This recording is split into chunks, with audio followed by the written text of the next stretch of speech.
The Shadow of Black Hollow. Hashtag prologue, the disappearance. For decades, Black Hollow Forest was shunned by the townsfolk of Ashbourne. The dense forest, perpetually shrouded in mist, had a reputation for swallowing those who dared venture inside. Legends spoke of shadowy figures, whispers in the dark, and strange lights flickering deep within the woods. When the Miller family disappeared in 1982, the fear of the hollow solidified. They had moved into the old mansion at the edge of the forest, intending to renovate it, but within weeks, all 5 members vanished without a trace. Authorities searched the area, but nothing was found. The mansion, now crumbling and overgrown, became a cursed landmark. In 2025, a group of 5 friends, Alex, Mia, Ben, Clara, and Ethan, drove to Ashbourne for a weekend getaway. They had heard about the legends surrounding Black Hollow and decided to test their courage by spending the night in the infamous Miller mansion. Armed with flashlights, sleeping bags, and a camera for ghost hunting, the group laughed nervously as they approached the decaying structure. The mansion loomed like a corpse against the foggy backdrop, its windows gaping like empty eye sockets. "This is insane," Clara whispered. "Come on, it's just an old house," Alex said, forcing a grin. "We'll stay until sunrise, record some spooky footage, and leave with an awesome story." The inside of the mansion was worse than they had imagined. Mold covered the walls, furniture lay in ruins, and a foul stench lingered in the air. They set up their sleeping bags in the grand hall, beneath a chandelier hanging precariously by a thread. As the night deepened, strange things began to happen. 12:00 a.m. Clara heard faint whispers coming from upstairs, but dismissed them as her imagination. 1:30 a.m. Ben's camera malfunctioned, capturing only static despite having a full battery. 2:00 a.m. Mia spotted a shadow darting across the room, but when she shone her flashlight, nothing was there. By 3 a.m., they decided to stick together. Fear gnawed at their nerves, and every creak and groan of the house felt like a prelude to something terrible. Act 3, The Mirror Room.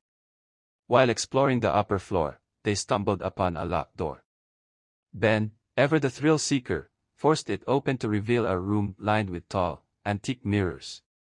The air inside was icy cold, and their reflections seemed wrong. "Is it just me, or are our reflections moving slower than we are?" Ethan asked, his voice trembling. Mia stepped closer to a mirror. Her reflection stared back, but the eyes were subtly different, darker, almost malevolent. Suddenly, the reflection smirked, even though Mia hadn't moved. She stumbled back with a scream. The mirrors began to ripple like water, and shadowy hands emerged, clawing at the glass. The group fled, slamming the door shut behind them. Hashtag Act 4, The Basement. Desperate to find a way out, the friends ran downstairs but found the front door locked, though none of them had touched it. The air felt heavier, suffocating. Ethan suggested trying the basement, hoping for a hidden exit. The basement was worse than they imagined. The walls were covered in strange, ancient symbols, drawn in what looked like dried blood. In the center of the room stood a stone altar, and on it lay an old book bound in human skin. "Don't touch it," Clara warned, but Alex, driven by a mix of curiosity and panic, flipped the book open. The moment he did, the house trembled. The symbols on the walls began to glow, and a guttural voice echoed from the shadows. "You were warned. Now you will join us." The shadows came alive, forming into twisted humanoid shapes with hollow eyes. The friends screamed and ran back upstairs, but the house had changed. Hallways stretched endlessly, and doors led back to the same rooms. Clara was the first to vanish. One moment she was behind them, the next she was gone, her scream fading into silence. Ethan fell next, dragged into the darkness by shadowy hands.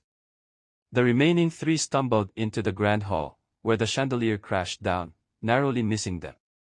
In the center of the room, a figure stood, a woman in tattered clothing, her face pale and eyes black as night. "You cannot leave," she whispered. "The forest does not forgive."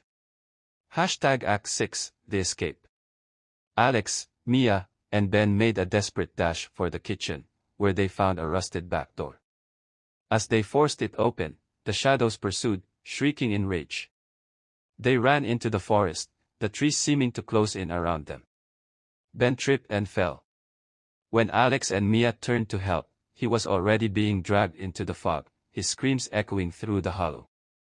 Mia and Alex kept running until they burst out of the woods, collapsing on the road. A passing car stopped, and the driver called for help. #Epilogue, the curse continues. Weeks later, Mia and Alex struggled to cope with what they had experienced. They agreed never to speak of it again. But one night, Mia woke to the sound of whispers. She turned to find her reflection in the bedroom mirror, smiling back at her with pitch-black eyes. The curse of Black Hollow wasn't done with them.